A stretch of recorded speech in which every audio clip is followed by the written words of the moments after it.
Hello, Authentically Me Beauties. Thank you so much for being here, for tuning into my podcast, wherever you are watching, listening, receiving it from. This podcast is available on 7 platforms. I also have a YouTube channel and a website, www.authenticallyMeRadio.com, where you can learn about the latest updates of the show and learn how to get more involved. If you love this podcast, which I imagine you do because you are here right now listening to it, then I invite you to share it with your friends.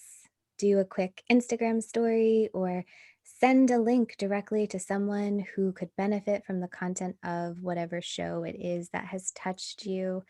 And my intention here is to show up authentically, vulnerably, and to bring onto my show other humans who also show up authentically and vulnerably in their lives so that we can share our message and our words with you and hopefully touch your heart in a deep way. So, thank you so much for being here and for allowing yourself to receive. And today I am here to share with you a beautiful, authentic, vulnerable superstar who I have had the pleasure of knowing for, I think, 2 years now. 3 years, I'm not sure, Yeah. but long enough to know her, and we have worked together. If you've been to any in-person events of mine, you may or may not have met her. Please welcome Sarah Magida, also known as Cha Cha Magida of Firefly Life Coaching. Sarah, it is an honor to have you here, sister. Will you please introduce yourself to the listeners and just let them know who you are? Okay, so hi everybody. Sarah Magida here, also known as Cha Cha Magida on the social media. I am a life coach mostly for visual artists and a visual artist myself. If you're watching this, you can see behind me I have some work up. And yes, I love the term creatrix to describe me. I think that covers all the bases of making things. Like I am a big maker of things. I am a big maker of community. I'm a big maker of having events like we did together, collaborations, and making art. So the act of creating things, and also the act of bringing the passion of creating things back into your life if that's something that you're struggling right now with, especially during Corona times, Mm. where it's harder to connect and it's harder to get in touch with other humans. But I'm seeing past that and I'm seeing what we all can do together. And I think that's my introduction. Yeah. Awesome. That was beautiful. And I also love the term creatrix. Um, Before this podcast recording, I was getting my nails done. Woo-hoo. And I know they're so bold. And I was talking with my technician about relationships with women and how Mhm. so many things are not spoken that Hmm. include perhaps jealousy. We as Mm. women can see another woman's power Yes. and influence and abilities because we have the power to create life, which is one of the Mhm. biggest magical thing. Like we can bring another human into the world that is magical Mhm. as fuck. And so historically women are more spiritual and intuitive than the Mhm. masculine forces are. And so we can see beyond the veil of the things that are there, although we can also be influenced by the veil of things that are there, like someone's bold ass nails or, makeup or what have you. But we are all creatrixes, in my opinion. Mhm. And the more that as a woman we embrace that part of ourselves and the more that is unlocked. Do you have anything to speak upon what I just shared? Oh my goodness. So I do, you know how coaching or in life, people describe your masculine, your feminine side. I have been battling with these terms because they're so limited to gender. Mm, And but at the same time, I see this huge reemergence of the feminine, be it in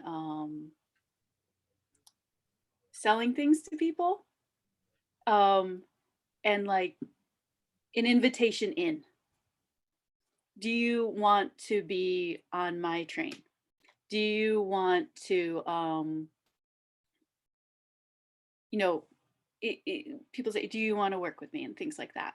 But a reemergence of the feminine in like this invitation in for many, many people, and a reemergence of the feminine even in politics, dare I say, and a reemergence of just women embracing their womanhood, like body positivity, and whether you want to have kids or you don't want to have kids, like that's fine. And people really being accepting of each other and patting each other on the back and being like, good job, sister. You did it. You got there. mhm, And that's so refreshing to see, and I feel like it's been prevalent in our culture, but it's also been sort of repressed. And it's also been looked at as not as being powerful, as like in your face, which is the masculine energy speaking. yeah. Yeah, so I yeah. think just to piggyback off of that, that is so beautiful. I think that there is a reemergence of the feminine in masculine human form as well. So, meaning that men are allowing a reemergence of their feminine energy. Yeah. And feminine energy is more emotional, more go with the flow, more open, whereas masculine energy is more direct Yes. and focused and get the job done and hard edges, don't feel things, etc. Not to say that men don't feel things, but just speaking to the energetics of it.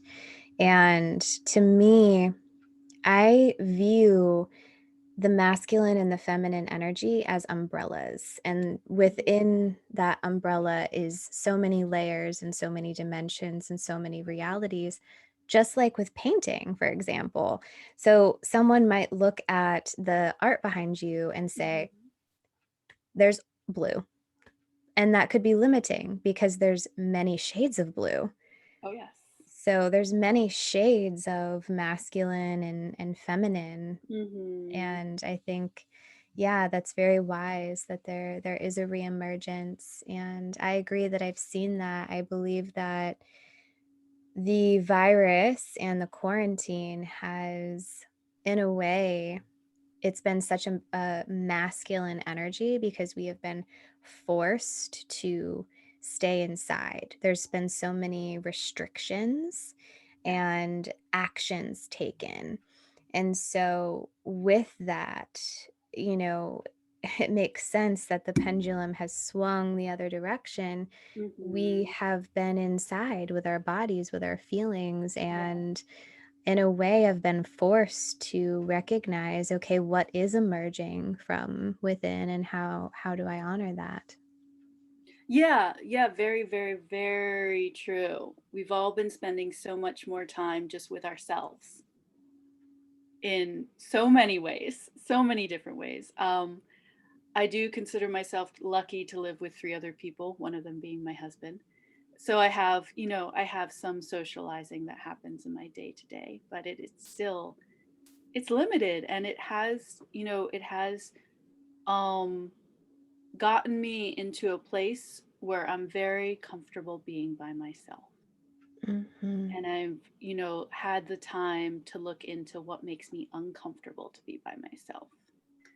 And, in healing some of that anxiety or that antsiness to get around people, um, I've really been having a great time just making things. Hmm. And, not just making art, but having the time to read and having the time to really look at the friendships that I do have and, start to evaluate those and like who's connecting with me, who's doing this, and who, and supporting each other from a distance. Mhm. It's Yeah. it's been interesting. Yeah. Well, It's I know. been Yeah, it's been wonderful too. Yeah, I know that we're both life coaches Yeah. and spiritual people. And from knowing you personally, I know that, and anybody has their challenges with friendships, with relationships. I personally have struggled a lot in both my family relationships and friendships, and before and a few years ago with dating as well. And something that really helped me was honing in on boundaries and Mhm. my worth and being able to communicate in a way that it was received well. And so, Yeah. something I focus on with my clients is conscious communication and what that Beautiful. looks like. I know that we both really fuck with nonviolent Yeah, communication. I love it. And it's something that you mentioned in your pre interview questions. And so, can you speak to why you love nonviolent communication and perhaps give the audience an example of how it has benefited you directly as you've navigated the friendships and relationships and or in the times that we're living in? Sure, sure. So I was first introduced to nonviolent communication in couples therapy, actually. Myself and my partner, even before we were married, had been dating for a bit, maybe like 3 years or so. And we were like, okay, we love this. We want it to last. We want some tools that are going to help us build this and build a strong foundation. So we started couples therapy. And in couples therapy, therapists tried and tried to teach us nonviolent communication, and we were not practicing it. And so it wasn't until maybe about 4 years or so later, I really started to look into it some more. And like he had given this therapist that we went to see had given us this tool that we were ignoring. And, now it felt like time to really revisit this tool and really start to investigate it more. And what I found for big time for myself, and it all starts with yourself, the learning and um, the feeling, is it gets you in touch with how you're feeling. And it removes the blame and it removes the you're making me feel this way. It's all like all these external things that you kind of think make up your life and are influencing you. It sort of gives you your power back. So nonviolent communication was developed by Marshall Rosenberg. I am not sure when, 70s, 80s. I'm not sure when.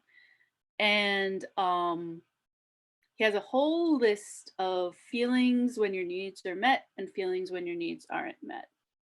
So these are feelings that he's identified or emotions that he feels, and you don't have to agree with him. The book is like, you don't have to agree with me here, but here's a suggested list. And it's what he feels are emotions that are devoid of blame. And there are certain ways to speak about these emotions called Offner statements or observation, feeling, need, request that he suggests you go by in exercising nonviolent communication. So, an observation might be like,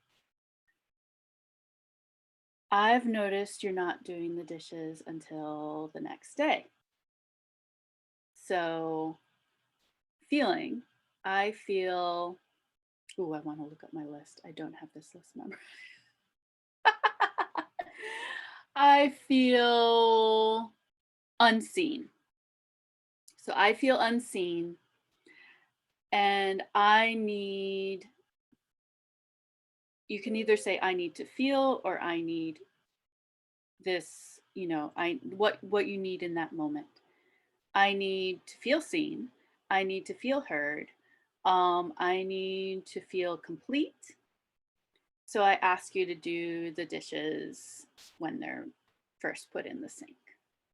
And then you like to close it, and to make sure they heard you, you're going to say something like, "How is that for you?" Or "Can you meet this request?" And then as the method goes on, that partner that you're making the request of, or that workmate, or that colleague, or that friend, will kind of repeat the statement back to you.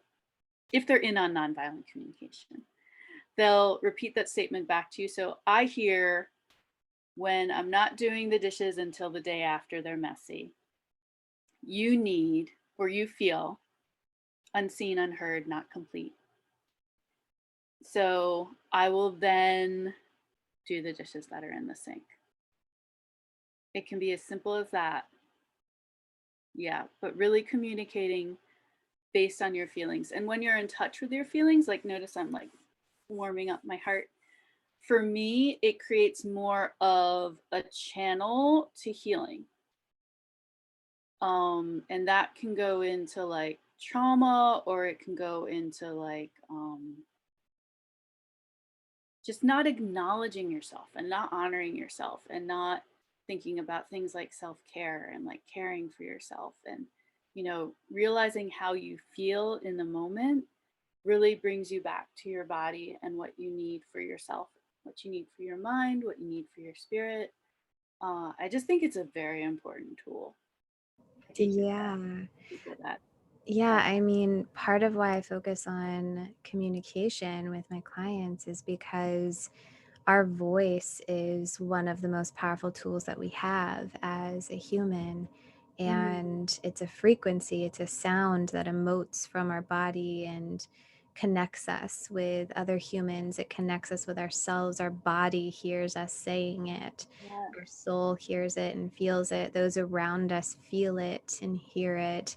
And the universe feels it and hears it and responds to whatever is being said. Mhm. I know for me, I learned from trauma in the past to not speak up for myself and to not speak my desires, because then I could be rejected or scolded or whatever it may be.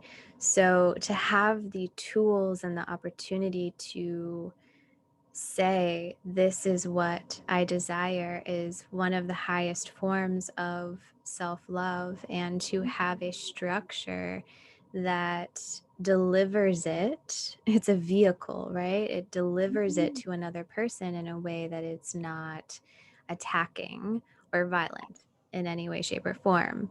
So it has a better chance of being received well. Yes. Yes, it does. What And is an also, example? like, Oh, go oh, ahead. I was just gonna say, like, what is an example where that has shown up in your life? How has it helped you personally, if you wanted to share? oh, sure. Well, for me, so much of it is just about connecting back to me. And I don't mean that in like I almost feel like it's almost selfish. I don't want to say that though, because it's all about loving you. And that is a selfless act. And just for me, it helped, like, voicing my feelings and being in touch with my feelings and really taking a second, even to close my eyes and just focus on, like, what is this feeling in my body, and then taking it a step further and being like, well, where do I feel it, and what is that telling me, like asking it a question. Mm, And what does, like, and asking it, what is it telling me, what does it need in that moment, that really helped me to kind of open up more to my own gifts, like as a healer. mm, And I'm still working on this process. I'm still understanding what these things are. I've mm, gotten into Reiki, and that's because I feel more like open to energy, mhm, and just kind of like what you mentioned, are sort of um, like advanced level. Like when you speak it, it goes into the universe, and like the universe picks up on what you're feeling. For me, it's so just, I want to be in my body right now. I Mhm. want to listen to how I'm feeling, Mhm. and I want these needs to be addressed. Yeah. Well, I Because I'm think much more introverted. yeah, both realities exist, and that's Mhm. the dichotomy of this life, right? It's what we're saying, the Mhm. universe hears, whether or not we're in tune to the fact that the universe hears it. But Mhm. how can we clearly identify what we desire without going inward, right? Uh-huh. So, it's just the full spectrum of a multidimensional reality Yeah. ultimately. What I hear from you, correct me if I'm wrong, is that you utilize nonviolent communication as a way to peel back layers. And so there's this surface level thing like dishes in the sink. And you're like, oh man, these dishes in the sink are fucking me up right now. Mhm. Why are they fucking me up? And then you Yeah, take a second, why? Why? you breathe, Yes. you peel back a layer. It's like, okay, Yeah. what do I feel? What do I Yeah. need? And then utilize this tool to kind of course correct or to shift whatever it is that you may or may not be experiencing. Is that correct? Oh God, yes. And I'm one of those, like, even when it comes, like, we're going down to the level of kitchen duty and cleaning. When I'm in the kitchen and I'm cooking, it is my kitchen. Grr. Yeah, it is mine. It belongs to me. Don't you come in here and turn on a light or something. That's not for you right now. So, what is under that tension that you're feeling? Why Mm, is it all of a sudden your kitchen? mm, And what is that? It can be that level, and then as you start to uncover those levels, those feeling levels, getting deeper into yourself, and you sort of realize, oh, there's a really big opening here. And when I speak these feelings into existence or into my reality, then I'm starting to connect with other things. mhm, I'm starting to realize there's a whole universe out there that is listening mhm, to me too. mhm, And what's this energy that I want to put out? And it all becomes like a series of choices. How mhm. you want to feel in this moment is a series, it's a choice For actually. sure. Yeah.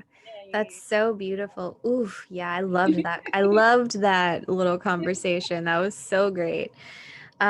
So you've touched on, Reiki and, next level tuning into the spiritual force.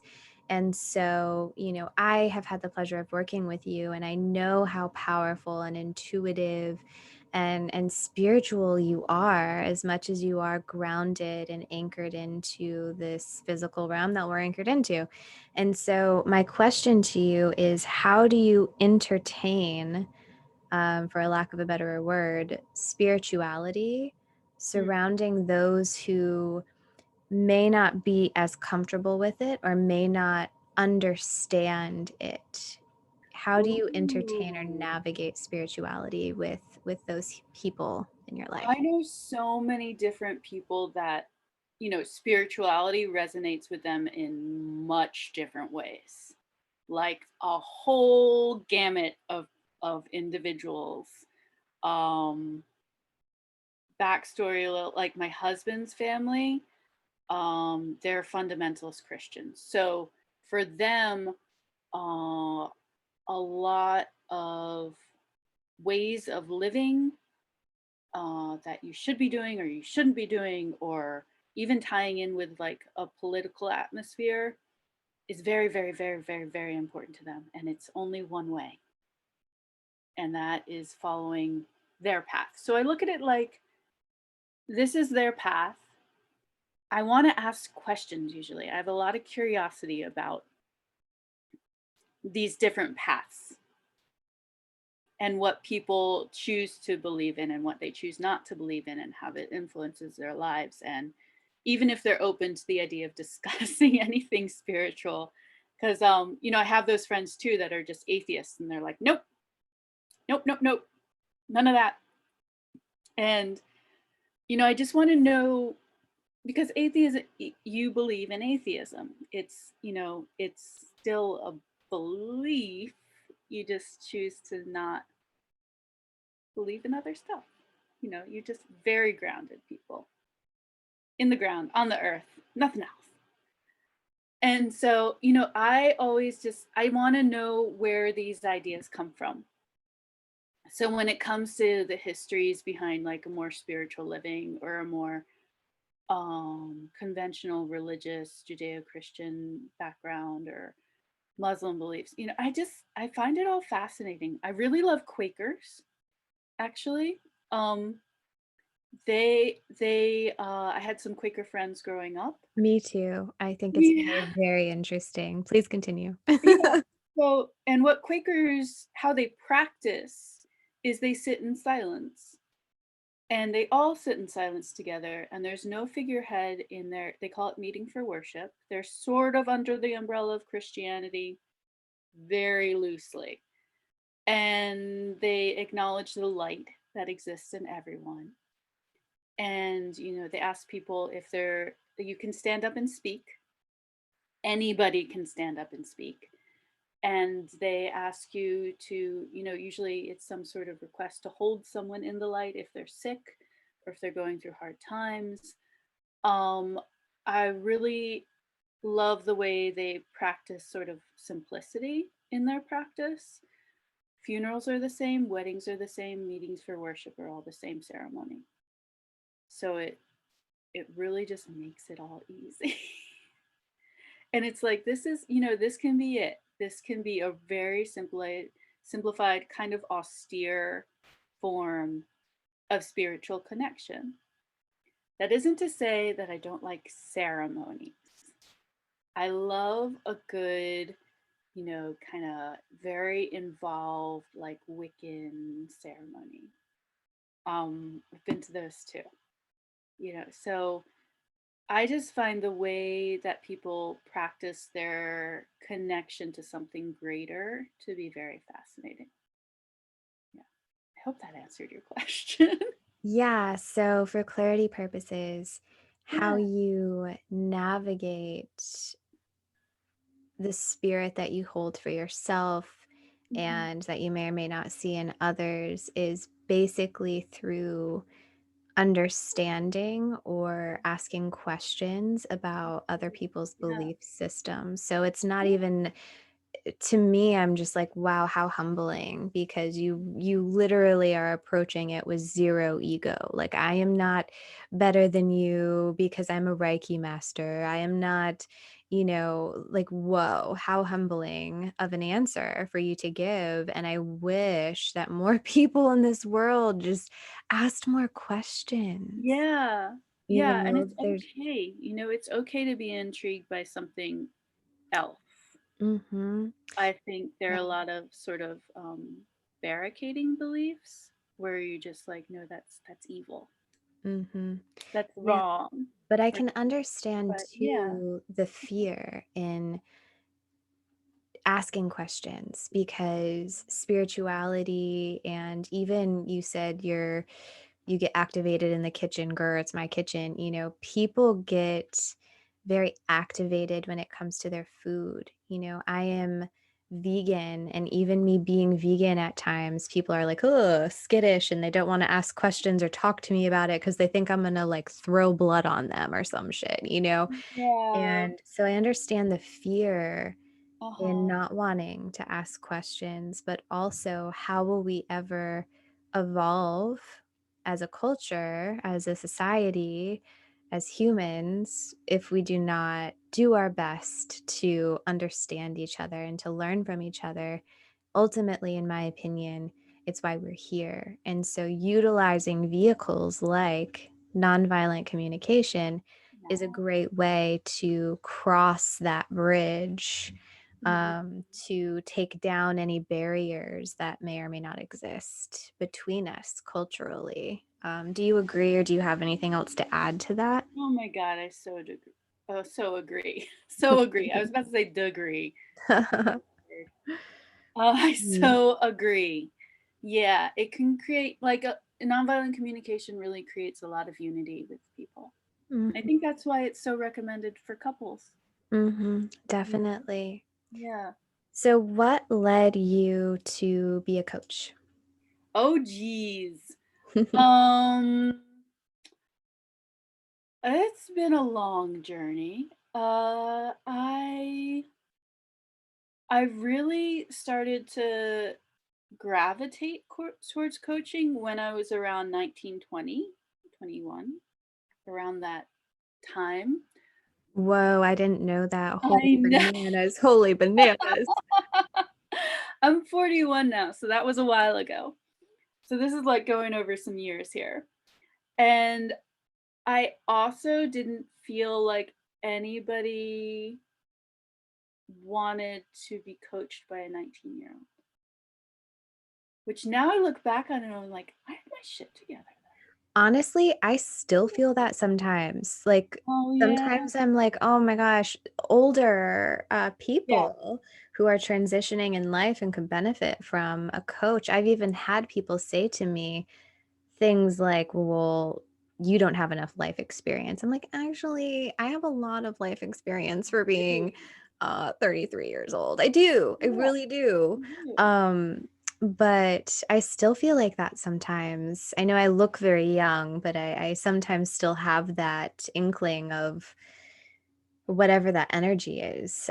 Uh-huh. Not that I invite it in to my realm, but I relate to that still, even being in my 30s. Hmm. Hmm. And I think so much of coaching is the art of having a conversation,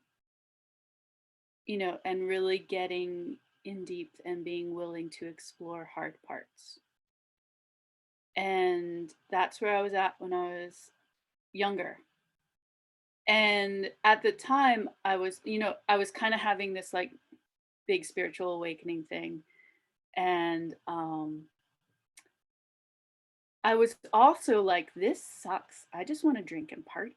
Why am I having a spiritual awakening in college where I want to drink and have fun and not pay attention to this stuff at the same time? But at the same time, it was becoming very much just a part of me in a way that I couldn't like deny, basically. And at the same time, I was struggling with a lot of depression and um, becoming bipolar too, which I didn't really know or understand until it was inevitable and I had to go to therapy and things like that. And then I decided, you know what, all this sort of spiritual stuff, all these things that I was exploring basically on my own and again asking a lot of questions from people that came into my life that were of that elk, ilk, ilk. Um so I sort of just put a blanket on it and was like, now is not the time to explore this. I've got to heal my mind. I've got to heal my body. I've got to listen to my therapist.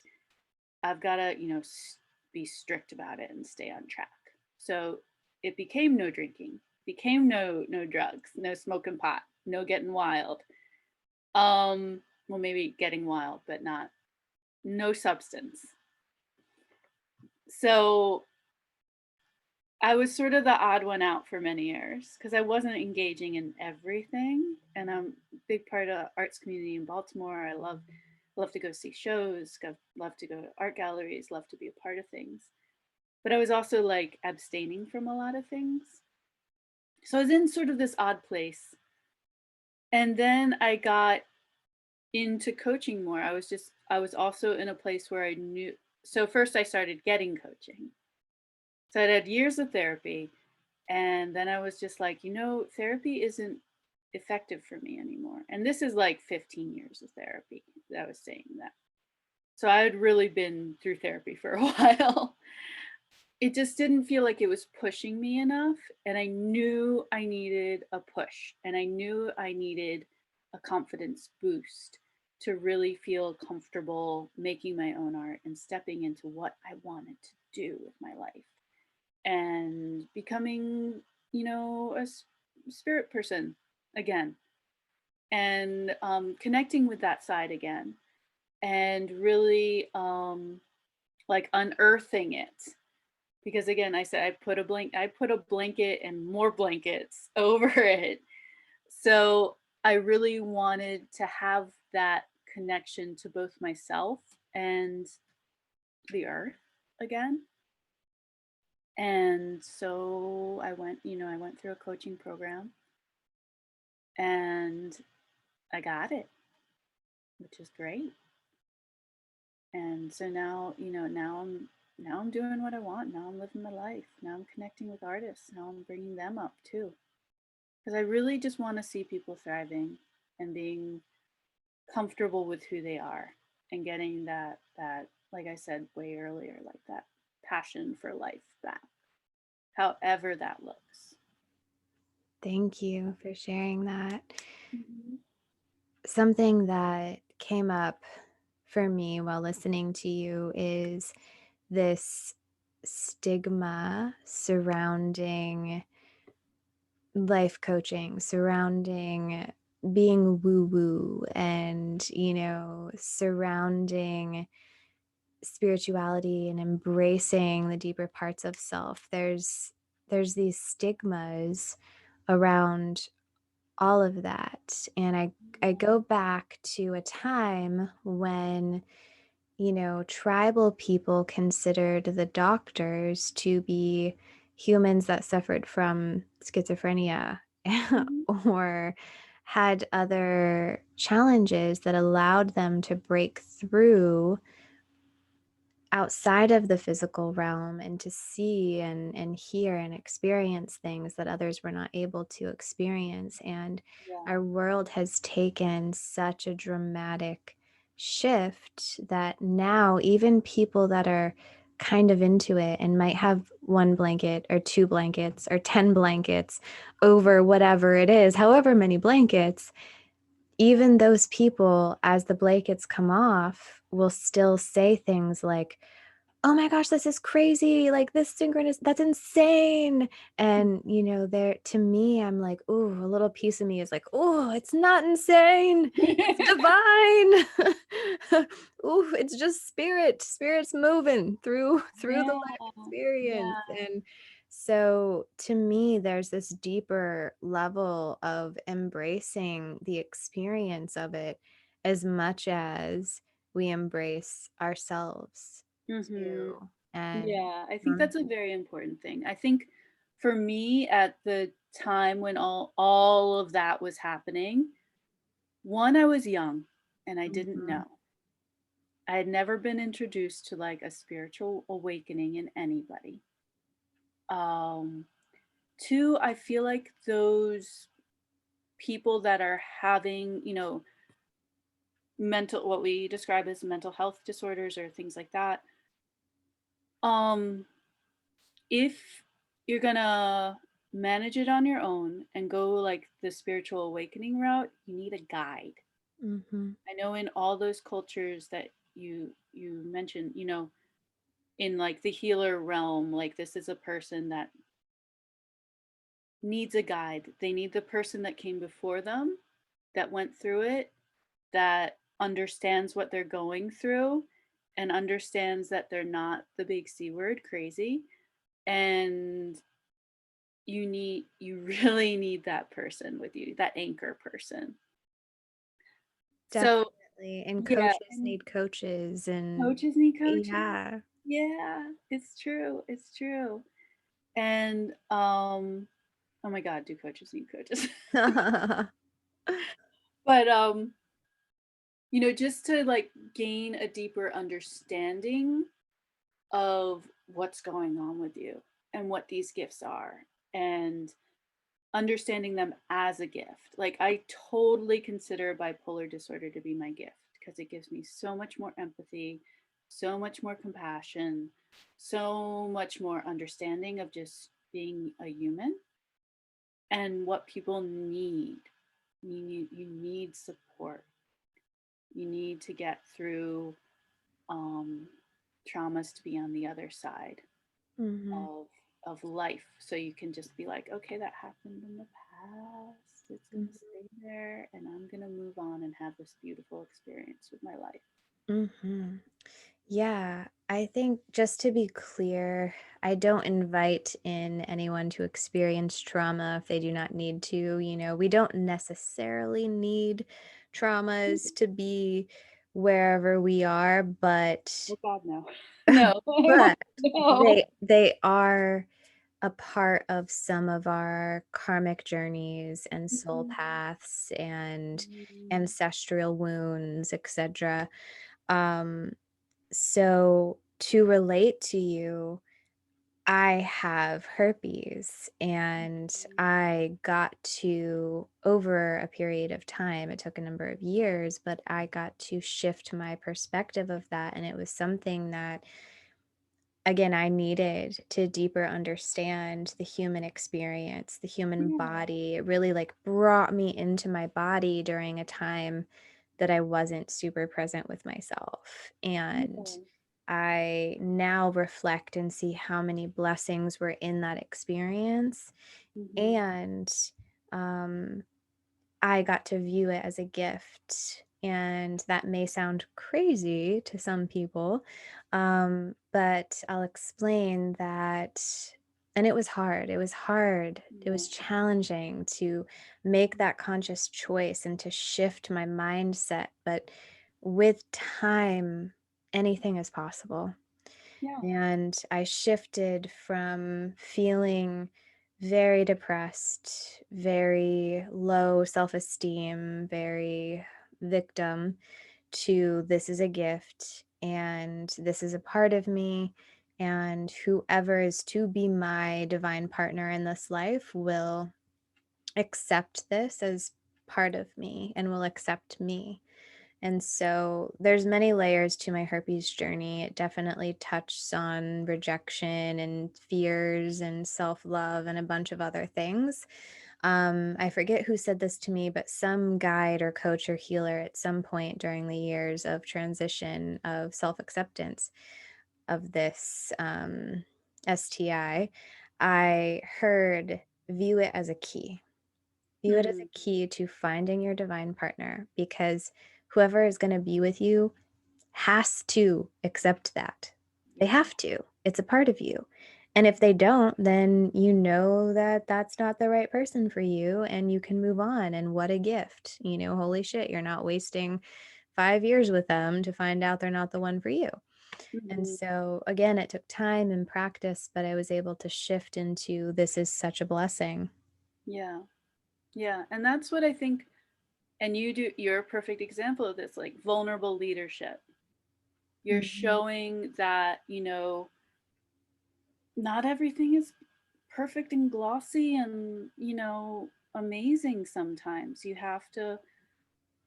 get thrown a curveball. Mm. And, getting through that is looking at it as, your gift, Yeah. and not everyone has to get thrown a curveball to recognize their gift. Well, funny enough, we were all thrown a curveball with the Corona experience. It's kind of a worldwide curveball, even. So it has affected Mhm. billions of people. And on your pre-question Yeah. interview, I saw this question. You said, how to break out of the Corona funk. How do you break out of the Corona funk? And at first, I was a little off put by that question. And I'm just like, oh, I'm so sick of Corona this and COVID this and blah, blah, blah. And also, people were in a funk before fucking Corona. And we can't just blame Corona for everything that's going on with No, ourselves in no, this no, world. no, no, no, So, no. like, that's the things that were coming up for me when I saw this Yeah. question. And at the same time, there's studies and things going on. And, it is a really big curveball and it's having massive impacts on large numbers of people in a variety of ways. And so maybe there are people like me that are like, you know, I don't know, just You're not fed up with the coronavirus for phased. no reason. Yeah, Okay. just I'm actually I'm in sort of a similar boat as you. I'm kind of like, I love this pace. I love, like, because I am in control of my boundaries right now. Mm, I am like creating and I am making things and I am connecting with people on Zoom and things like that. And, it's getting deeper for me. And I'm kind of loving it when it comes to the pace. But I know that sometimes I am like, fucking Corona, mhm, I'm sick of you. mhm, Why, and there's even like this term Corona fatigue. mhm, And it's sort of like just being sick of Corona. mhm. I know it has other Yeah. meanings too, more psychological, but like what I'm hearing from you is, don't use it as an excuse, one, to like, now I have to look at myself, because you always had to look at yourself. Come on, guys. Mhm, And also, sick of hearing about it, sick of, you know, sometimes I'm like, I have to put on this mask again. And then sometimes I'm like, I love my mask. It's so fashionable, mhm, or like it keeps my face warm while I go on walks. Who knew? Who knew this mask would be so beneficial just for keeping my face warm when I go on cold winter walks? mhm, So there's so many ways to look at this virus. And, looking at it with safety is so important, and looking at it with, this is my time to be my own individual self. And I've seen so many artists get weird with Corona. Like get like there's this amazing person who's local to Baltimore, Landis Expandis, I will drop his name, who does amazing, wonderful, wonderful sort of Bob Ross style but funky how to paint videos. mhm, And he does these amazing and wonderful um videos of, he's doing songs, mainly they're about Corona and like running out of things at the grocery store, and they're funky and they're fun, and he's amazing. And people find ways to connect with other people, and that's, we're always going to do that. What's great also about Corona is, you get that time for yourself. You get, you know and I know as coaches we sort of thrive with time for ourselves and time to just like be with us, or be with your honey. And so yeah, Corona's, so there's some funk with Corona. mhm, It affects people in all different ways. And a lot of that depends on your own mental well-being too.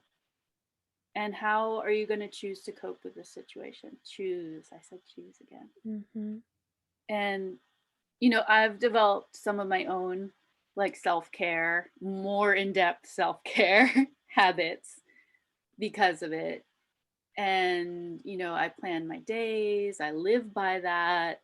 And I still get, sad sometimes and I miss people. And you've got to look at it and be like, okay, all this is okay. mhm, We're gonna get through it, and we're gonna get through it globally as a whole huge global society. mhm, And Corona's no joke. It's a mhm, serious, serious illness. So we've got to all be safe, and we've got to all like, in this sort of subtle community way, take care of each other without touching. mhm. Definitely. Um, Mhm. just for the sake of accurately representing myself, I do not think that Corona is a joke. No, Um, I but I understand that but I part. also don't necessarily subscribe to it being a serious, serious illness either. Okay. Just because this is my podcast, I feel like I should accurately represent Sure. myself. I know that it can be serious for certain people who may not have immune systems or, have certain things that allow them to be more heavily impacted by the virus. Um, but at the same time, who the fuck am I? And also, like, who the fuck are you? Like, we don't know. We don't know.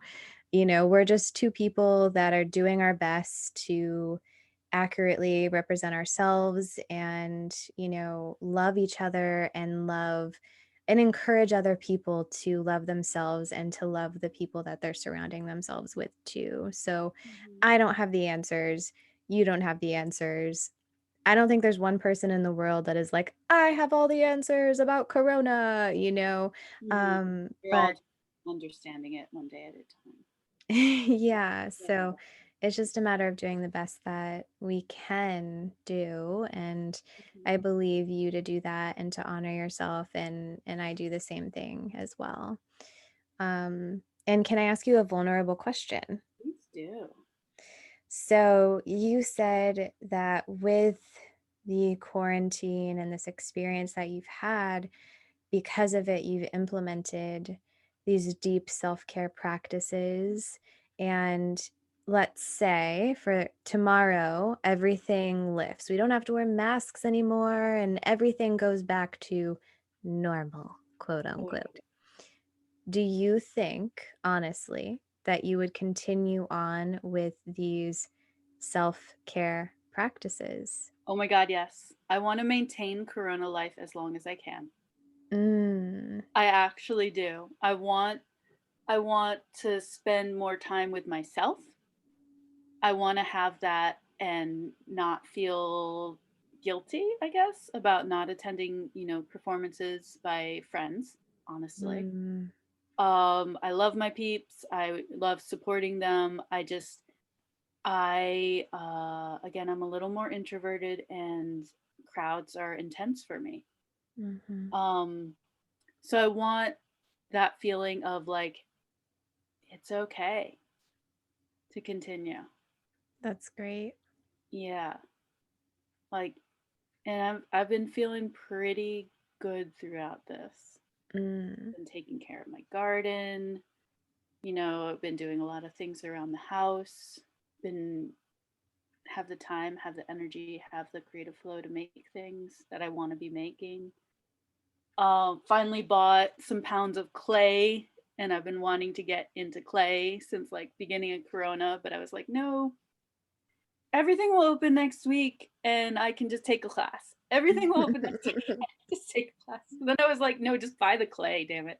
mm, Make your own things and worry about the outcome later. that's amazing. So yeah, I totally would continue the way I'm living right now post corona. Mm. Absolutely. Absolutely. So, for Um someone who might struggle to be mm, so definitive in that choice, I guess, could you speak on what has led you to be so definitive in that? And what advice would you give someone who wants to continue to pour into themselves? I imagine whoever is listening to this and relates to you and wants to hear more about that. oh yeah. Well, go for it. um I I know people that are definitely more gregarious than I am or extroverted than I am are sort of having a hard time right now. Um, I I am not blind to that, but I am really appreciating my own time now and the people that I connect to that are having a good time with it. Um,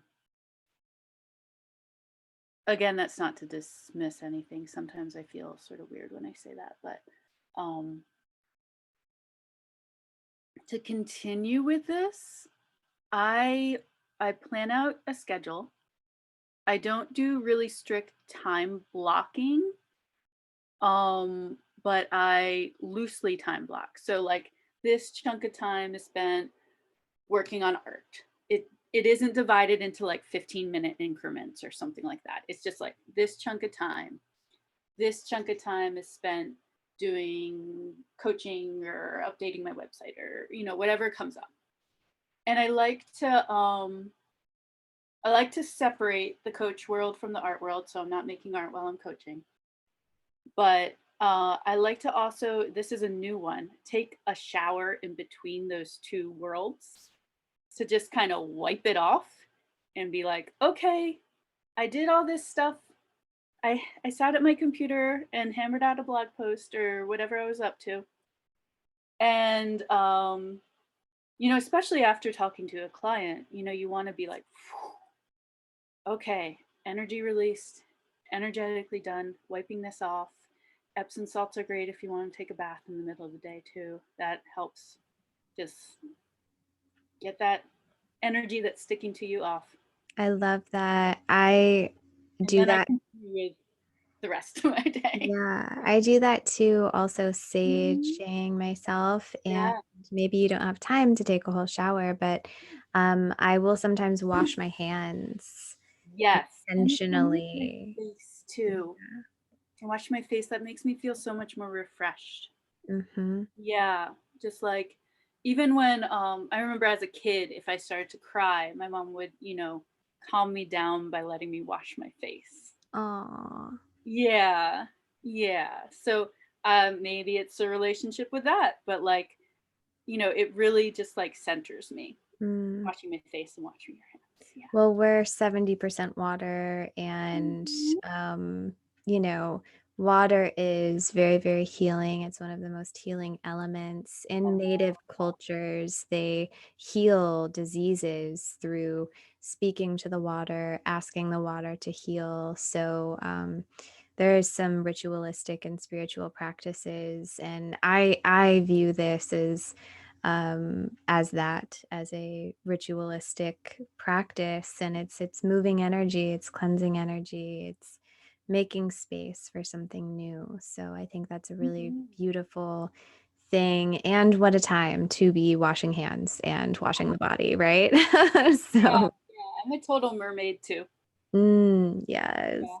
I love Good that. stuff. um so we are a little short on time right now. I actually wasn't able to get through all the questions that I had for you because we have just been in such a beautiful flow Mhm. together. I've really enjoyed everything that we've discussed. And I know that you have touched on how you work with artists and Oh yeah. encourage them to tap into their artistry and to create. And so, is there anything that you wanted to share to call forward into your world with your words before we wrap Ooh. up? Um, hmm. I guess I could just do a brief plug and Yes, say that please. I have a mastermind program open. It's open for March and it's open for May right now. And I collect 10 artists that really want to be there. And we start off with a lot of like inner healing journey and nonviolent communication tools and whatever's really coming up for them in life that's preventing them from getting their vision. So, and working on their vision too. Like what is it that you do want? And so that, the first like 6 weeks is all inner work and what's coming up, and it's one-on-one coaching and it's group coaching, the educational modules as well. And then the last 6 weeks are more business focused because, as a coach of mine used to say, life problems are business problems. So you want to heal some of those life problems before moving, ahead with business things. Ooh, Because I love that. yeah. So healing the things that come up like your resistance and all that stuff, the good stuff, as I refer to it, is really important before you can really dive into art as a career, I think. And healing doesn't prevent you from making art. That's a big thing in the art community. I want to live in my trauma because trauma makes me make better art. Um, it's almost like saying, I don't want to clean my room because Messy rooms bring on creativity, which I've also heard before. But, your room, your body, yourself, it could use a good cleaning, and it helps with moving forward. It really helps with moving forward and being a conscious creator of your reality and Oof, being an that empowered yes. creator. That is so fire. I have literally heard, I can't tell you how many musicians specifically say that they desire to stay in the trauma, or like worst case scenario, I'll get a good song out of it, or Ah ha and ha. that could be a positive mindset.